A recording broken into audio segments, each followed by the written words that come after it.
Hey everybody. This is part 2 in a two-part series showing you exactly how to create stunningly sharp photos from front end to back end in your landscape photography. If you missed the first video covers the in the field shooting. This video covers the post-processing aspects. So what you need to do in Photoshop in order to blend your focus stack and get that front foreground focus as well as that back focus all in one photo to create great photos. So I'm not going to talk any longer. We're going to go ahead and get started right now. I'm using Photoshop 2021 to do this tutorial. And one last thing, if you guys did want to see that in the field tutorial and you missed it, I'm going to go ahead and link that right here. Go ahead and check that out if you still haven't shot your shots in the field yet, and then come back and watch this video again later. All right, so I've got the photos open in Lightroom now. I've already imported them, and I've just put them in their own little separate collection here. I've got all three. So I would recommend finding which photos were in your focus stack. So for me, I can see that up close in the foreground is in focus in this shot. In this shot, we've got kind of the midground area that's in focus up in here. And then in this shot, we have this background area. Now you can compare the photos because you may or may not need all of the shots. If I determined that the midground focus was good enough for the background, I would only need 2. But for purpose of this video, I'm going to show you how to blend it with this background shot as well. So first thing that I want to do is just do some basic adjustments just to make it easier to work with in Photoshop. So I'm just going to enable my profile corrections here and the chromatic aberration. And I'm just going to go up and change a few sliders. Now I'm not trying to do all the editing right here. I just want to kind of fix the photo and get it into a more workable spot. So just really basic adjustments, and that's probably about all that I would do right there. Maybe I'd lower the exposure. There we go. Somewhere right in there. Okay, and now you want to make sure that all of your photos have the same effects applied to them. So go ahead and hit Command C on a Mac or Control C on a PC. You can click check all and then hit copy. And then you can go over to the other photo and click Command V or Control V to paste, and then go to the next one and do the same thing.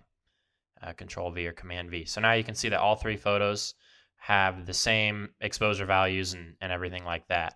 And now what you can do is go ahead and click on one end. So click on the last or the first photo, and then go to the opposite one and shift click to select all of the photos. Now we can go up to Photo, down to Edit In, and then Open as Layers in Photoshop. And it's going to take a second to load. Okay, and now my photo is loaded into Photoshop. The first thing that I like to do here is name all of the layers with which spot in the focus stack they are, just so I know for later. So I can see that this first shot right here is going to be the foreground, or 1. The second shot should be the midground, or 2. And the third shot should be the background, or 3. So I can go ahead and just hit the I to show those layers again. And now what you want to do here is, first of all, make sure that they're all aligned. So even though I shot on a tripod, because I changed the focal point, you can see that it's slightly not aligned. So when I toggle this, see how the edge is not quite the same? Luckily with Photoshop, there's a super easy way to fix that. Go ahead and select all of them by doing a shift click. And then we're going to go up to Edit, Auto Align Layers, and go to Auto and click OK. And let that load out. Now that's just going to automatically align the layers for you so that you don't have to worry about any kind of bad overlap later, which is great because we want to make this as seamless as possible. Now you can see how much better it is. So now what we want to do here is make sure that the part of photo number 1 that's showing is just up here, this little swooping kind of rock dirt. So what we can do is use something called the layer mask, which is right down here. We can go ahead and click on this button to add a layer mask. And what I want to do here is just anything that's white on the layer mask is showing through, which is why you can see this whole layer right now. Now, if I painted something black, that part would not be showing through. So if I go in and paint black in the center here with my brush, you can see how this becomes in focus because now this part of our foreground layer is not shining through. So it's allowing us to see through to number 2, which is in focus in this spot.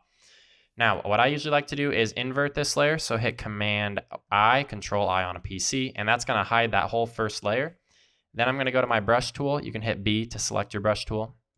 I'm going to switch to white, and then I'm just going to paint this effect in, because there's a lot less that I would rather paint in than paint out, because I'm going to be doing much less painting. If that doesn't make sense, don't worry. But this is generally the way that I like to do it.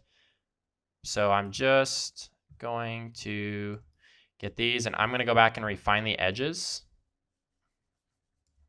So you can see that if I zoom in here and I toggle this, I've botched the edge here. So I can actually reduce the size of my brush. You can go up here to do that, or use the brackets diagonal to the delete key. I'm going to switch back to black, and I can just go in here and paint the edge. And when I'm doing a close edge painting like this, I'll usually bump up my hardness to about 40 and just go in. And you can spend as much time as you want getting really close and nitty gritty with this, but for the sake of this video, I'm not going to spend a ton of time. But you can see that now I'm really bringing back the details. So just remember that black conceals and white reveals on the layer mask. And you can see if I press Alt Option and then click, you can see this is my layer mask right here. You can also hit the / I believe it's the button on the delete key, and that will show red. Red is equivalent to black on the layer mask, basically. So that helps. Oops, let's make sure we are on white. And just paint those edges real good.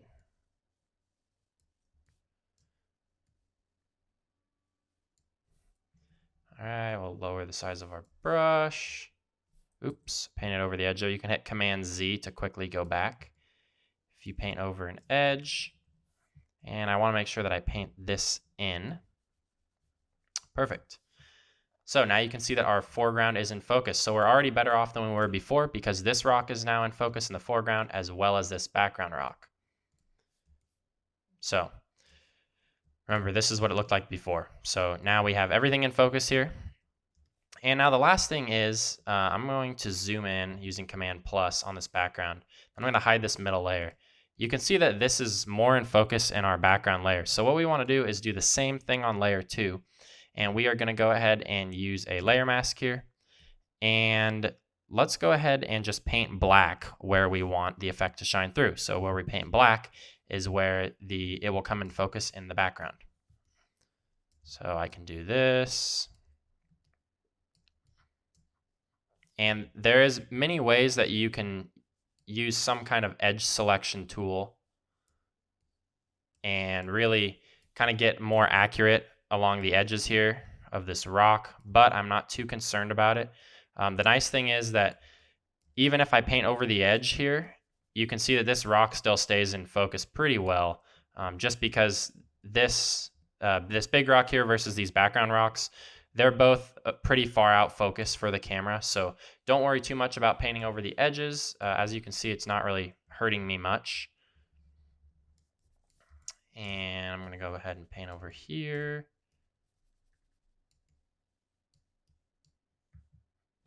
And let's grab this red. Oops. You can hit X to switch back and forth between painting black and white. Remember that black paints out, white paints in. And for purpose of this photo, let's just go ahead and paint the sky. Now, like I mentioned before, if you wanted to be really nitpicky, you could go back and refine this rock, but this isn't actually hurting me too much to have this rock painted over, because like I said, photo 2 and photo 3, the focus of the rock is about the exact same, so it's not too big of a deal. That's another reason why we want to use f8 or f11 or f13 in the field, because if I would have used f2.8, there would have been a big difference. So by using an aperture that is a lot higher, meaning the aperture is more closed down, it's going to allow me to maintain more depth of field and make it easier to work with. So that pretty much wraps up how to get this photo completely in focus. As you can see now, I've got my foreground, my midground, and my background in focus, whereas before my photo looked just like this, remember? So we've got foreground in focus, but no midground, no background.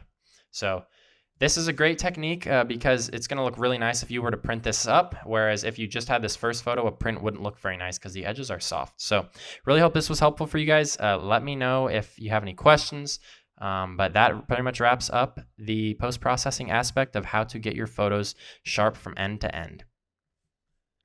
Thank you guys so much for checking out this video tutorial series. I really hope this helped you guys out and you learned a lot. As always, please make sure to like and subscribe. Let me know if you have any questions, and I would love to see the photos you're creating using these techniques. Thank you so much, guys. We'll see you next time.